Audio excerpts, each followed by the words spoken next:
saudar a todos os irmãos com a paz do Senhor. Bom dia, nessa manhã de domingo. Mais um dia em que estaremos aprendendo um pouco mais da Palavra de Deus. E espero que traga para os irmãos a revelação que trouxe para mim essa palavra. É algo que já estava tocando no meu coração, esse tema, há muito tempo. Também quero dizer que estou morrendo de saudade dos irmãos, de estar aí junto na IBD, participando com os irmãos. É muito importante estar junto, porque cada irmão expressa algo, ou acrescenta algo, ou nos faz procurar mais sobre algo, porque tem alguma dúvida que talvez nós não sabemos, e estou sentindo muita falta disso. Então, não vejo a hora de estarmos juntos de novo. Em nome de Jesus será logo. Mas enquanto isso, nós vamos aqui, ministrando, e os irmãos aprendendo um pouco à distância. Mas esse tema aqui, o Marcelo me chamou para ministrar uma aula, eu já tinha em mente o que eu ia falar, porque um dia de manhã, depois de uma reunião lá na igreja, cheguei, comecei a preparar algo, e a Camila perguntou, o Luizmar, o Marcelo pediu para você fazer alguma coisa? Eu disse, não, eu tive esse desejo no coração de estudar e preparar algo sobre isso. E hoje nós vamos falar um pouco, eu coloquei um tema nessa lição que chama Amadurecimento traz humildade. E aí a gente fala assim, nossa, o amadurecimento quando esse amadurecimento começa e quando ele termina? Será que eu já estou maduro o suficiente? Será que eu não estou maduro? E nós vamos aprender na palavra de Deus a respeito disso. E para começar eu quero ler Filipenses 1:6.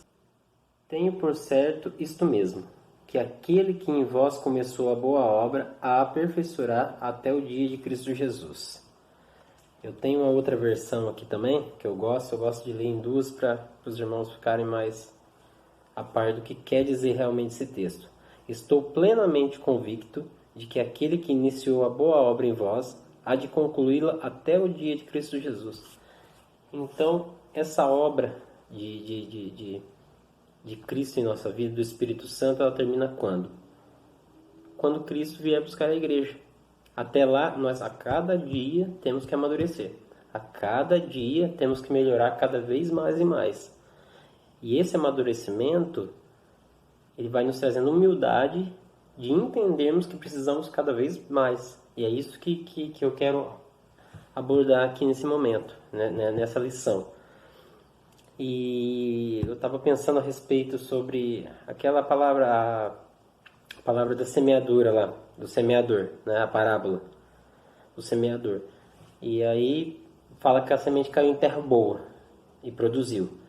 Eu não quero mudar a palavra aqui. Lá fala realmente sobre semear, sobre ganhar almas para Cristo e de as pessoas aceitarem. Mas eu tenho para mim que nós, como cristãos, temos que a cada dia preparar um pedacinho de terra dentro de nós. É algo que nós temos que mudar, algo que não agrada o Espírito Santo. Então, a cada dia, isso tem que ser revelado a nós. E nós temos que ter humildade de entender que precisamos que essa terra seja preparada e que o Espírito Santo venha frutificar nela.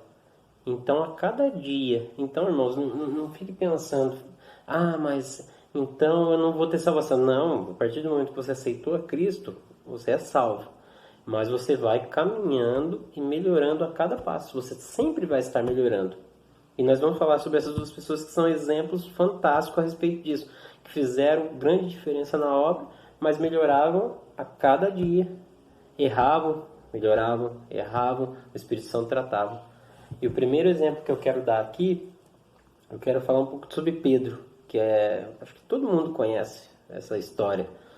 Mas nós vamos entender um pouquinho mais aprofundado, uma revelação para a nossa vida, para o dia de hoje.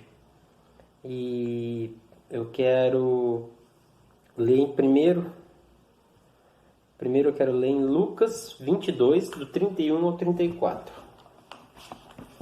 Lucas 22, do 31 ao 34. Disse também o Senhor, Simão, Simão, eis que Satanás vos pediu para você andar com trigo, mas eu roguei por ti, para que tua fé não te desfaleça. não desfaleça. E tu, quando te converteres, confirma teus irmãos. Ele disse: Senhor, estou pronto para ir contigo até a prisão e a morte. Mas ele disse: Digo-te, Pedro, que não cantará hoje o galo antes que 3 vezes negues que me conhece. Aqui nós estamos vendo Pedro totalmente convicto de que morreria por Cristo. Não, você vai preso, eu vou com você, e se morrer eu morro junto. Irmãos, para mim, ele tinha até uma boa intenção, né? Ele acreditava realmente nisso, mas o orgulho dele não deixava ele ver que não era tão fácil assim, e que essa não era a obra dele, era a obra de Cristo. Tanto que Cristo fala aqui que quando ele se converter, confirma aos seus irmãos. Então ele ainda não era nem convertido. Ele acreditava, ele confiava. Esse Pedro já tinha andado sobre as águas. O Espírito Santo já tinha revelado a respeito de quem era Cristo. E mesmo assim ele tinha a arrogância de afirmar algo que ele não poderia fazer. Mas, irmãos, é um erro. Ele era um ser humano igual a qualquer um de nós. São coisas que nós cometemos. E é com o tempo, com o amadurecimento, que nós vamos aprender que as coisas não são da forma que a gente pensa. Não é do jeito que a gente quer. O jeito que Pedro queria era o quê? Era ir para a morte com Cristo, era salvar Cristo, era não deixar que acontecesse. Mas não era assim que Cristo queria. Mas Pedro ainda não tinha entendido a respeito disso. Ele aqui já tinha vivido muita coisa, já tinha aprendido muito, mas mesmo assim ainda faltava. Por quê? Porque aqui a obra só vai ser concluída até o dia de Cristo Jesus. Aqui Cristo ia subir e depois, no dia que ele voltasse para resgatar toda a igreja, que é o dia do arrebatamento, aí vai estar cumprida essa obra. Mas até então não tinha cumprido. E Pedro morreu, aí sim, quando ele for para o céu, vai ser cumprido. Mas até que ele viveu na terra, ainda não. Ele tinha que a cada dia buscar mais e aprender mais. Qual que é a diferença de Pedro? Pedro não se abatia. Pedro não desanimava. Pedro não desistia. Ele permanecia. Já ouviu aquelas EBDs que fez a Michelle, fez o Fagner, o Marcelo, a Paty e o pastor Lismar? Sobre permanecer. Foi maravilhoso. Porque cada um tem uma situação diferente. Cada um tem algo diferente que te faz se afastar, que te faz desanimar. Mas cabe a nós perseverarmos e permanecermos na palavra. Agora eu quero ler também, primeiro que Pedro estava sendo um pouco arrogante em dizer que ia fazer uma coisa que não ia conseguir. Cristo já sabia disso e falou para ele. Mas mesmo assim, você sabe, Pedro era teimoso. Não, quantas vezes Pedro acha que eu vou negar Cristo? Com certeza não, ele pensou. Mal sabia ele. Então agora nós vamos ler 22, 61 e 62. Aqui Pedro, quando prenderam Cristo, Pedro foi seguindo. Aí colocaram Cristo em certo lugar, Pedro deu um jeito de se infiltrar, foi seguindo, foi atrás. Ele ainda estava com aquele pensamento que ia salvar Cristo, né? Foi atrás. Aí ele se infiltrou, conseguiu. A hora que ele chegou perto de algumas pessoas, aí o que falaram? Aí um perguntou para ele, né? Você conhece ele, você estava junto com ele? Ele falou assim, não, eu não estava. E outro falou a mesma coisa, não, você estava sim, você fala igual a eles. Você se veste, você anda, você tem as mesmas atitudes. Ele não. E aí, e Pedro disse, vou ler o 60 também. E Pedro disse, homem, não sei que dizes. E logo estando ele ainda a falar, cantou o galo. Essa foi a última vez que ele negou, foi 60. Agora veio o 61 e 62, que é o que eu quero dar ênfase aqui. E virando-se o Senhor, olhou para Pedro. Ele viu Cristo. Cristo estava lá. Cristo percebeu que Pedro estava lá e se virou para Pedro. Olha no olho de Pedro. Acho que naquele momento Pedro olhou no olho de Cristo e veio na lembrança. Puxa vida, pisei na bola. E agora?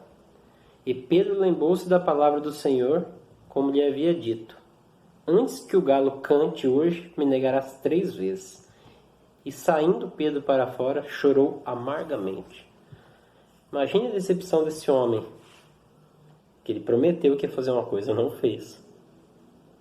Cristo sabia que não era possível. Cristo sabia que essa missão era para ele. E Pedro tinha que ficar na terra para quê? Para poder dissipar o evangelho, para poder ajudar no crescimento da igreja. Mas Pedro ainda não estava entendendo isso. E a hora que Pedro viu, ele reconheceu o quão falho ele era. Que ele chorou amargamente. É arrependimento, irmãos. Ele se arrependeu do que ele fez. Ele se arrependeu de ter prometido algo que ele não poderia cumprir. E se arrependeu porque aqui ele achou que estava decepcionando a Cristo. Porque Cristo olhou no olho dele. E a hora que Cristo olha, ele já entendeu o recado. Ele falou assim: Pedro, tá vendo? Você tem que me escutar um pouco mais. Você tem que aprender. Porque você é um pouco afoito demais. É isso que Cristo queria dizer para ele. Muitas vezes nós somos afoitos nas nossas palavras. Muitas vezes nós falamos coisas que não deveríamos, prometemos coisas que não deveríamos. Por quê? Porque ainda estamos amadurecendo. É uma terra que precisa ser tratada. É uma terra que nós precisamos dar espaço para o Espírito Santo trabalhar. Mas depende de nós. E com a revelação do Espírito Santo e da palavra, nós entendemos isso com o passar dos anos. Não é de uma hora para outra, irmãos. Não é hoje você se converte, amanhã você é perfeito. Não é isso. E não vai ser. E você que já se considera dessa forma, está errado. Porque nós sempre temos algo que melhorar. Sempre temos que tratar a nossa alma. Que a Bíblia fala que a nossa alma é como um jumento selvagem. Nós não temos controle. Nós temos que pedir ajuda do Espírito Santo e dar lado para ele guiar. E é isso que Pedro está entendendo aqui. Vai errar ainda, mas está no caminho correto e não desistiu. Ele poderia ter desistido, falar assim: puxa, fracassei, olha o que eu fiz. Não, eu não sirvo para isso, eu não presto para Cristo. Não, nós somos vasos de valor para Cristo. Não importa o que nós fazemos, o que é importante é como nós agimos. Por isso que Davi era um homem segundo o coração de Deus. Por quê? Porque ele errava, mas se arrependia. E era um arrependimento que amargava dentro dele. É algo que ele não queria, que a presença do Senhor se afastasse dele. E Pedro não queria isso também. E agora nós vamos ver algo que aconteceu com Pedro. O aprendizado, a humildade. O que levou? O que fez isso de benefício para Pedro? Agora nós vamos ler Atos 2,41. Atos 2,41. Aqui, irmãos, antes desse o 2,41, aqui fala do dia de Pentecoste, né? Houve lá a descida do Espírito Santo no dia de Pentecostes, na festa de Pentecostes, né? É só uma curiosidade para os irmãos entenderem. O dia de Pentecostes é uma festa do povo judeu que estava acontecendo lá. Não é dia de Pentecostes porque desceu o Espírito Santo. Era uma festa que é comum entre os judeus. E nesse dia dessa festa, dessa comemoração, que foi descido o Espírito Santo. Na festa de Pentecostes. E no momento que desceu, as pessoas, eles começaram a ser batizados, falar novas línguas. Tudo isso que os irmãos já conhecem bastante. E aí algumas pessoas de fora começaram será que eles estão bêbados? Será que isso? Será que eles estão... né? O que está acontecendo? Aí Pedro, tomado pelo Espírito, começa a dar o primeiro sermão ali e começa a falar do Espírito Santo, e o Espírito Santo começa a usar ele intensamente, e as pessoas começam a entender, até porque quem conhecia Pedro sabia que ele era um homem indouto, que era um homem chucro, era um homem que não tinha estudo nenhum, não tinha palavreado, não sabia falar corretamente. E quando o Espírito Santo tomava dele, as pessoas não acreditavam na sabedoria que ele falava, nas coisas que ele falava. É impossível um homem desse falar dessa forma se não for espiritual. Então as pessoas entendiam que era espiritual. E vamos ler aqui, depois desse sermão dele, o que aconteceu. Que é Atos 2,41. De sorte que foram batizados os que de bom grado receberam a sua palavra. E naquele dia agregaram-se quase 3.000 almas. Olha, irmãos, eu até arrepio. 3.000 pessoas no primeiro sermão de Pedro. um homem que negou a Cristo 3 vezes, que cortou a orelha do soldado, que era teimoso, que era uma pessoa difícil de lidar, uma pessoa colérica, igual falam, né, as pessoas que conhecem sobre temperamento, mas uma pessoa que não desistiu, que perseverou, que buscou mais de Deus e que admitiu, foi humilde para admitir e para amadurecer, irmãos. E Pedro fez muito mais, mas aqui eu acho que é onde aconteceu assim a maior transformação que eu vejo sobre Pedro, onde começou realmente o ministério e entendeu como ele precisava agir, como ele precisava se portar diante de Deus, que ele sabia que ele ia ser uma pessoa muito importante na obra. Então ele se postou, irmãos, e foi humilde e entendeu. E eu fico maravilhado a respeito disso.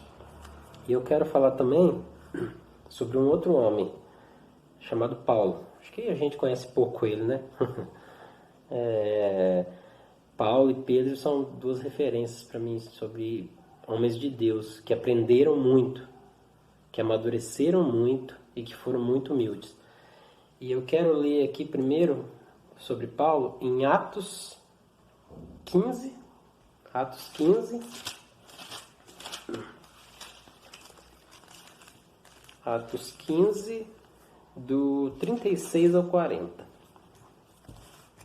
Aqui, irmãos, fala sobre Paulo e Barnabé. Paulo já tinha feito a primeira viagem missionária, Paulo, Barnabé e Marcos, João Marcos no caso, só que é o Marcos. E nessa primeira viagem foram os três, e na metade do caminho Marcos volta para trás. Ninguém sabe o motivo, mas voltou, desistiu. E Paulo e Barnabé foram embora, fizeram o que tinha que fazer, né? Abriram as igrejas, converteram muita gente e voltaram. Aí Paulo decidiu que precisava reaver esses irmãos, né? Visitar para dar um suporte, para ensinar algo a mais, para ver como eles estavam, né? E aí vamos ler então Atos do 15, do 36 ao 40. E alguns dias depois, disse Paulo a Barnabé: tornemos a visitar nossos irmãos por todas as cidades em que já anunciamos a palavra do Senhor para ver como estão. E Barnabé aconselhava que tomassem consigo João, chamado Marcos, que era João Marcos. Mas a Paulo parecia razoável que não tomassem consigo aquele que desde a Panfilha se tinha apartado deles e não os acompanhou naquela obra. Tal contenda houve entre eles que se apartaram um do outro. Barnabé, levando consigo Marcos, navegou para Chipre. Paulo, tendo escolhido Silas, partiu, encomendado pelos seus irmãos à graça de Deus. Irmãos, esse João Marcos aqui, ele é nada menos que quem escreveu o Evangelho de Marcos. Ele escreveu um dos evangelhos, um dos 4 evangelhos, que são um dos mais importantes sobre a vida de Cristo, sobre a história de Cristo, sobre os milagres, sobre os ensinamentos de Cristo. Esse é um deles que escreveu. E aqui fala, e tal contenda houve entre eles, entre Paulo e Barnabé. Irmãos, algumas versões falam que realmente a briga foi feia. Os dois brigaram feio, porque Paulo não queria Marcos. Por quê? Porque ele achava que Marcos era irresponsável por ter abandonado na primeira missão. Como eu vou levar uma pessoa irresponsável dessa? Agora vocês imaginam que é Paulo, uma pessoa que fez muito pela obra, o apóstolo dos gentios. Agora você imagine se Barnabé fosse igual a Paulo. Aonde Marcos estaria? Cadê o espírito discipulador? Você imagine se qualquer pessoa que dá trabalho para o pastor da nossa igreja, o pastor Luiz Mar, ele resolvesse não dar uma oportunidade. Ele falou assim, não, eu não quero saber de encrenca, não, vai procurar outro canto. Quantas vidas, nesse momento, Paulo teria matado? Um homem que já era homem de Deus, já era um homem salvo, já tinha abrido igrejas, já tinha feito muito pelo ministério, mas ainda precisava ser tratado, precisava de amadurecimento e humildade, irmãos. Eu não estou aqui julgando Paulo, pelo amor de Deus, é um homem de Deus, é uma pessoa que nós devemos admirar. Mas era uma terra que precisava ser tratada dentro dele. Qual o problema de levar o rapaz de novo, de dar uma outra oportunidade? Sabe por quê, irmãos? Muitas vezes nós achamos que somos melhores e que nós temos o direito de julgar e dizer o que outros podem ou não podem fazer, só porque nós fazemos. E não é o fato de nós fazermos que nós somos melhores que ninguém. Nós temos que entender que Deus é um Deus de oportunidades. E Paulo ainda não entendia. Ele não entendia. Essa era uma terra que precisava amadurecer nele. Essa é uma terra que precisava ser tratada. É algo que precisava de amadurecimento e humildade para entender que quem escolhe é Cristo e não ele. Eles brigaram feio, só que Barnabé já tinha um pensamento diferente. Muitas pessoas não falam sobre Barnabé. Não tem tanta ênfase porque ele aparece pouco, mas é Paulo mesmo. Mas Barnabé, o que a gente entende é que era um discipulador. Era uma pessoa que tratava com pessoas, que ensinava, que dava oportunidade, que orientava, que ia junto. Tanto que ele queria levar Marcos por quê? Que eu entendo. Eu entendo que ele queria ensinar algo, dar um pouco de estrutura para essa pessoa, diferente de Paulo. Por isso que também nós temos que entender os nossos chamados, irmãos. Nós temos que entender para que Cristo nos chamou. Qual é o nosso ministério? O que Cristo quer de nós na obra de Deus? Porque o chamado para salvar almas todo mundo tem, irmãos. Mas e no trabalho, na obra, o que nós devemos fazer? O que te motiva? O que Cristo quer para você? Nós temos que, antes de fazer qualquer coisa, nós temos que procurar entender, irmãos. Nós temos que realmente, pelo Espírito Santo, pedir uma direção de Deus para algo que Deus quer sobre nós. E aqui teve essa contenda, essa briga feia, Paulo e Barnabé se separaram. Foi Paulo e Silas, Barnabé e Marcos, cada um para um canto. Mas aí, irmãos, passou o tempo, Paulo foi tratando. Teve algum outro episódio também que um jovem fez algo de errado na igreja, acho que, não sei se estou enganado, ele dormiu com a mulher do pai dele, algo assim que era algo terrível na época. E Paulo manda, fala assim, tira de perto de você essa pessoa aí, porque não é boa companhia não, manda embora. Aí ele escreve numa carta, na outra carta ele já escreve um pouco diferente. Não manda embora não, traz para perto, trata, para que o inimigo não se dê por vencido, porque é uma alma importante. Tem que tratar, tem que ensinar, tem que mostrar que errou, tem que ter realmente o peso da culpa, mas tem que tratar. Então você vê aqui que Paulo já estava mudando também. Ele era um pouco radical, mas começou a perceber que o Espírito Santo trabalha. E que sim, há mudança. E sim, há tratamento. E as pessoas podem sim ser grandes servos de Deus, mesmo tendo errado. Ele vai entendendo conforme a carreira. Aí, irmãos, agora eu quero ler para a gente ver o desfecho dessa história de Paulo. O que aconteceu? Marcos escreveu um dos evangelhos, foi um homem de grande importância para a obra de Deus. E eu queria ler aqui 2 Timóteo 4, do 6 ao 11. Já é Paulo no final. Isso, 2 Timóteo 4, do 6 ao 11. Já é Paulo no final da carreira dele já. Ele já ia já para a morte. Aí Paulo falando, porque eu já estou sendo oferecido por aspersão de sacrifício, e o tempo da minha partida está próximo. Combati um bom combate, acabei a carreira e guardei a fé. Desde agora a coroa da justiça me está guardada, a qual o Senhor justo juiz me dará naquele dia, e não somente a mim, mas a todos os que amarem a sua vinda. Procura vir ter comigo depressa, porque Demas me desamparou, amando o presente século, e foi para Tessalônica. Crescente para a Galácia, e Tito para a Dalmácia. Só Lucas está comigo. Aqui, irmãos, está na metade do versículo 11. Aqui Paulo fala, combati um bom combate, guardei a carreira, a coroa da justiça está aguardando por ele. Ele já tinha feito muito pelo ministério. Não precisava de mais nada. Não precisava de mais nada.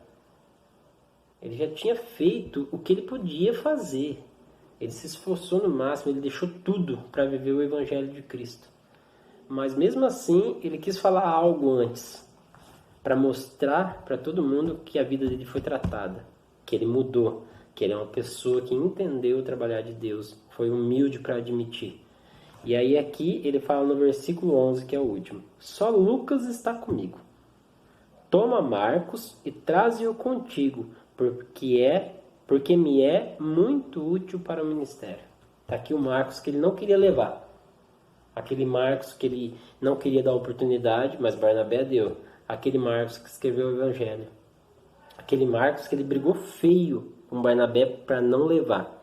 Porque achava que era uma pessoa irresponsável, que não tinha comprometimento com a obra. Mas aqui ele já fala diferente. Aqui ele já fala, toma Marcos e traze-o contigo, porque me é muito útil para o ministério, irmãos. Aqui a gente vê a transformação de Paulo. Aqui a gente vê o quanto esse homem foi transformado. Ele já era fera. Mas Cristo não tinha voltado, então a obra não estava completa. Então ele tinha que ser tratado a cada momento. Nós temos que ser tratados a cada momento. Nós temos que deixar o nosso orgulho de achar que fazemos. Temos que deixar o nosso orgulho de achar que somos fortes. Porque sem Cristo nós não somos nada, irmãos. Nós temos que entender que Cristo é tudo em nossa vida e que Ele vai a cada dia nos melhorar. Vai nos tratar e vai nos tornar pessoas melhores. E isso, irmãos, vai se refletir em todas as áreas de nossa vida. Mas nós temos que ter amadurecimento e humildade. Porque sem isso não adianta. Se você acha que já é crente o suficiente e você está no patamar que não precisa melhorar mais, irmãos, toma cuidado, porque o inimigo tem preparado cilada para pessoas que acham que não precisam de melhorar. Eu sei que não é o caso dos irmãos, mas nós temos que tomar cuidado, irmãos, porque a Bíblia fala, aquele que está em pé, cuide para que não caia. Porque se você está em pé, a Bíblia está falando que é perigoso você cair, você tem que tomar cuidado. Porque o diabo é traiçoeiro, irmãos. Ele usa a nossa mente para nos enganar. E nós até achamos que estamos certos ou fazendo a coisa certa. Mas muitas vezes, irmãos, estamos fazendo o contrário do que Deus quer. Mesmo sendo uma coisa boa, ainda pode ser contrário ao que Deus quer. Então eu espero que essa palavra tenha tocado o coração dos irmãos, tenha enchido os irmãos de fé e de revelação do Espírito Santo, como fez comigo. E eu agradeço e quero desejar a todos um feliz domingo aí. Logo estaremos juntos de novo, cultuando de novo. Em nome de Jesus.